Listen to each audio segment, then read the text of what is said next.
remains one of the war's great defensive actions. The Marines kept the airfield open throughout the attack for Army and Navy aircraft, which were unable to reach their own stations. In 1942, despite crushing setbacks suffered at Pearl Harbor, Wake Island, and the Philippines, the Marines immediately took the offensive at Guadalcanal, pushing northward to victories at Bougainville, Tarawa, Saipan.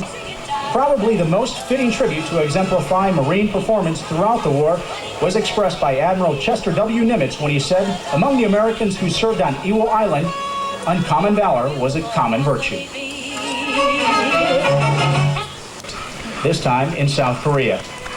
As the need for Marine expertise became brutally evident, they were the first combat troops to move toward the Korean Peninsula. Once established ashore, the unforgiving terrain dictated hilltop to hilltop fighting.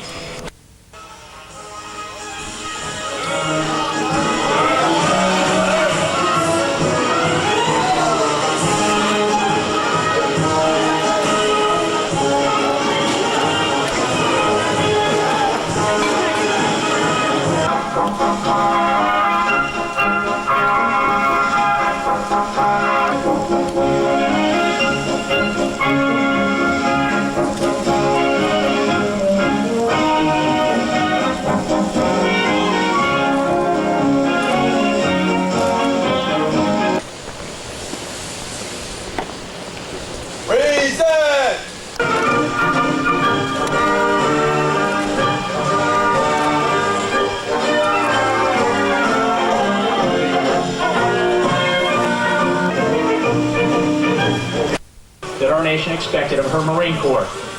This challenge was met in Alaska, Panama, the Pacific Basin, Middle East, and countless other locations throughout the globe.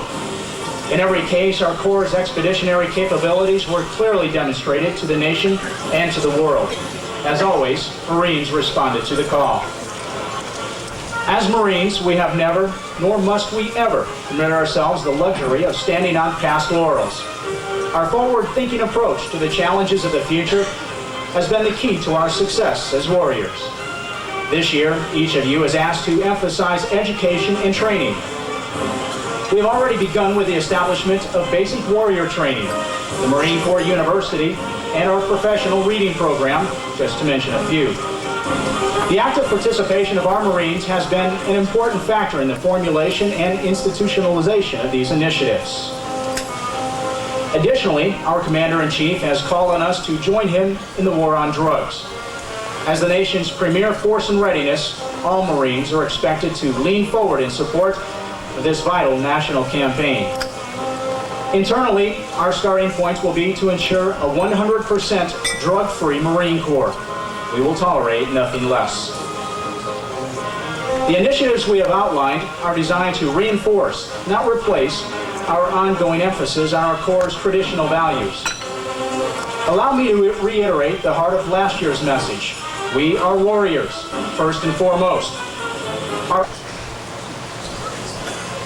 On November 1st, 1921, John A. Lejeune, 13th Commandant of the Marine Corps, directed that a reminder of the honorable service of the Corps be published by every command to all Marines throughout the globe on the birthday of the Corps. Since that day, Marines have continued to distinguish themselves on many battlefields and foreign shores, in war and peace. On this birthday of the Corps, therefore, in compliance with the will of the 13th Commandant, Article 38, United States Marine Corps Manual, edition of 1921, is republished as follows. On November 10th, 1775, a Corps of Marines was created by a resolution of the Continental Congress. Since that day, many thousand men have borne the name Marine. Captain Vasquez, Mrs. Jimenez, fellow Marines, guests, and friends, welcome to our celebration of the 214th birthday of the United States Marine Corps. It is certainly our great pleasure to have you join us this evening. And I want to extend my personal thanks to each and every one of you who have worked so hard to make this year's birthday ball a reality. Mrs. Jimenez, we are honored to have you, your family, and your friends join us as our honored guest this year. Your presence is a very special thing to all of us here at the Marine Corps Security Force Company in Rota. And we sincerely hope that this year's birthday ball becomes a very special event for you, as it has for us. To my fellow Marines, happy birthday. Semper Fi. You're a fine group of men. I really couldn't ask for a whole lot more. Now, I keep my speeches short, so at this time, I'd like to introduce our guest speaker for the evening, Captain Frank X. Brito Vasquez. He is the Commander, Naval Activities, Rota, Spain. Captain Vasquez.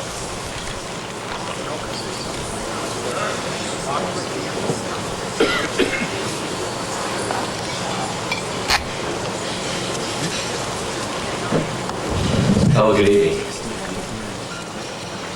Almirante Martín, mi amigo,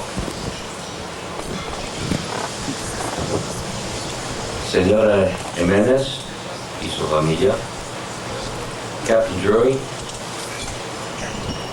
ladies and gentlemen, distinguished guests, and men and women of the United States Marine Corps. I can't tell you how honored I am to have been asked to come here to be the guest speaker tonight. I feel that